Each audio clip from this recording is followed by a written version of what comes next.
Hello, everyone. Opening comments. Nah, I got nothing. I need questions. Welcome back. Just what was your focus this summer, especially with so many new additions that are going to expand your role in different ways? Yeah, this summer was really fun for me because, my first 2 summers I had a World Cup and Olympics, so I didn't really get time off just to, work on my game. And this summer I was able to just go out there and work with my trainer, work on my game.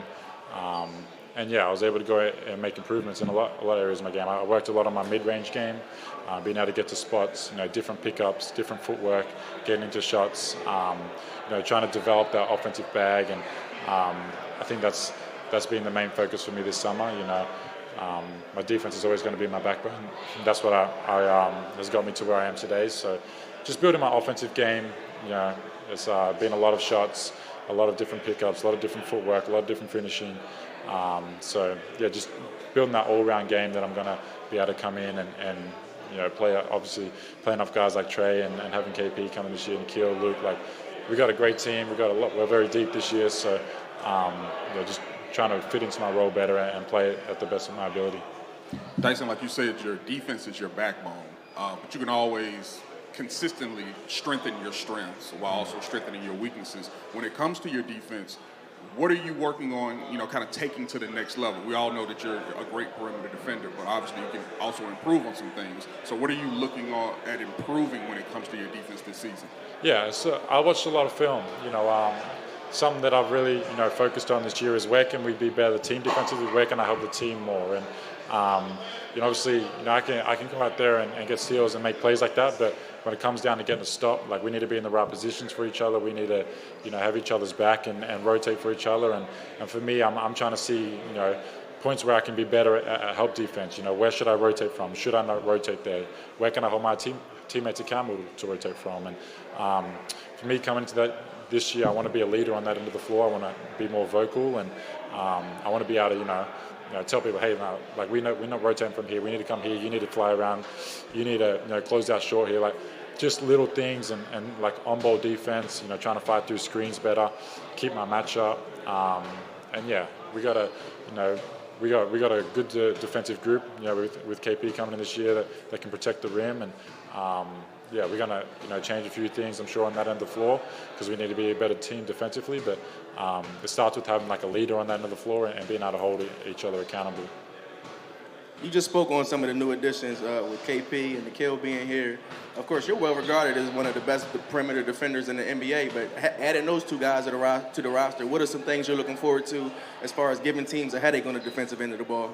Yeah, I mean, defense is fun. When you're getting stops, you're getting steals, blocks, flying around and creating easy offense, that's fun and that's energy for the team. So bringing in those guys is only going to help us. And obviously, Nikhil, an elite on-ball defender, KP, elite rim protector. Like, these guys, they're going to help us tremendously. And for us, it's just about building that chemistry, knowing what our tendencies are on defense, and figuring each other out. Like, obviously KP is going to be at the rim, but I'm not just going to send my guy to there and rely on KP to be there.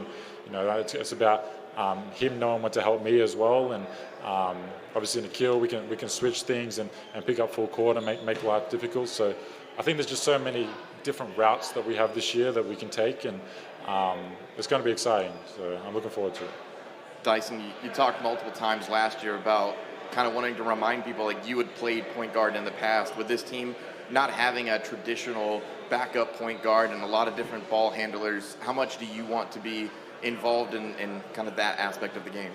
Yeah, I mean, basketball is so positionless now. When I was a point guard, growing up, my whole career, and that's something that I've always been. And I think point guards a lot about having feel for the game. And you're gonna have point guards that have the best handles, that are scorers. You're gonna have passing point guards. Like, there's so many different aspects to it. And me being able to when Trey goes off and back up him, and just playing fast as a point guard, getting us into offense. Being able to get downhill, create for everyone. Like, point guard doesn't have to be the person that walks it up the floor and gets us in a set. And sometimes you got to do that when their teams are going on a run. But it's just about knowing the game, knowing how the flow is going, knowing what the team needs at certain times. And I I think one of my strengths as a point guard is just being able to, play fast. We got, Jalen, who can play fast. We got, Zach, we got athletic wings who can get out and run. And I think, especially like at times in trays off the floor, those are where we can take advantage of, being able to use our size and length and get out and play fast. So, me knowing that I can play point guard, and I've done that in the past. I think my years now, I'm going into year 4, I'm starting to feel more comfortable at that position, and I know what to expect at that position. So it's just about building on that and giving Trey, being able to have coach trust that Trey can go off and someone's able to be disciplined and run that spot.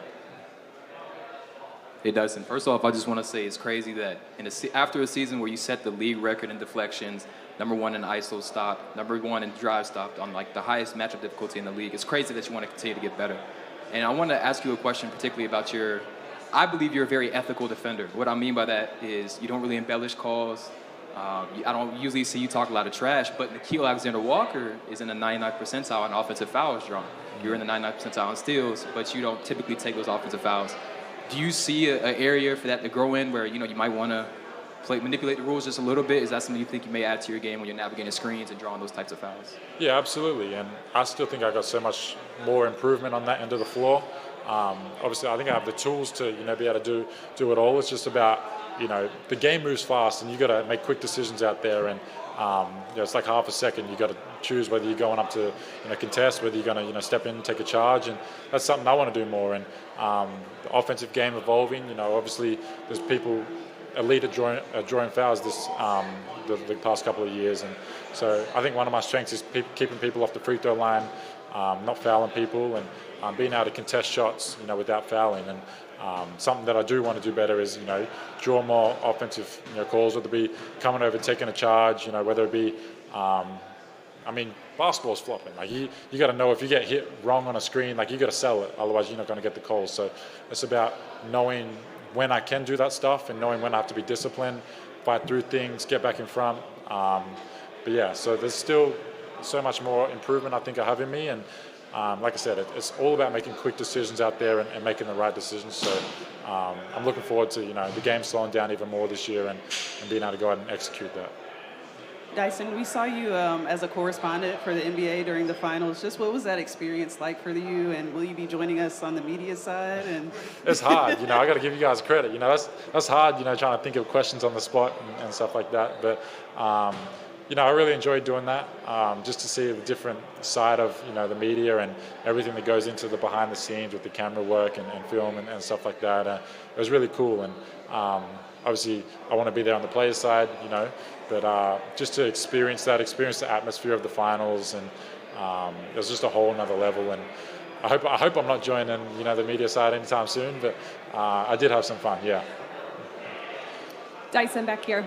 I'm curious, looking back to last season, what was it specifically about this team and organization that made you so comfortable to play the role you needed to, but also progress as a player? Because I have to believe whatever your answer is, it's going to be the foundation this season to help you become that vocal leader that you're wanting to be. Yeah, 100%. Coach Q was huge for me. Coming into this year, last year, he gave me so much confidence in myself. He gave me that starting role. He wanted me to go out there and just be myself. Like, he's never told me not to shoot a shot. He's never told me not to go out there and make a play. Like, he gives me so much, confidence in myself. And, as well as Coach Q, it was also just about me and my mindset coming into the year, knowing that I wasn't happy with my first, 2 years that I had in New Orleans. I wasn't myself. I wasn't the aggressive self I could have been. I felt like I'd taken a step back. So, if I wanted to change my career around and go out there and be that impact player I know I could be, it was about, just going out there, playing free, not being, afraid of anyone. And that's what I did. And I'm looking to build on that every year. And I know what it takes now. And this organization's been great. My teammates are great. They give me, so much, confidence. The front office, everyone's easy to talk to in this organization. And it just feels like home. Like, you come in every day, you want to be there, you want to work, you want to stay around, you want to talk to people. And when you're in that sort of environment, it makes it a lot easier to, flourish out there. Dyson, we've seen your company have a couple clothing drops during the summer. How cool is it to see guys like Mama Gay, even today, come and wearing your stuff and having that support for you?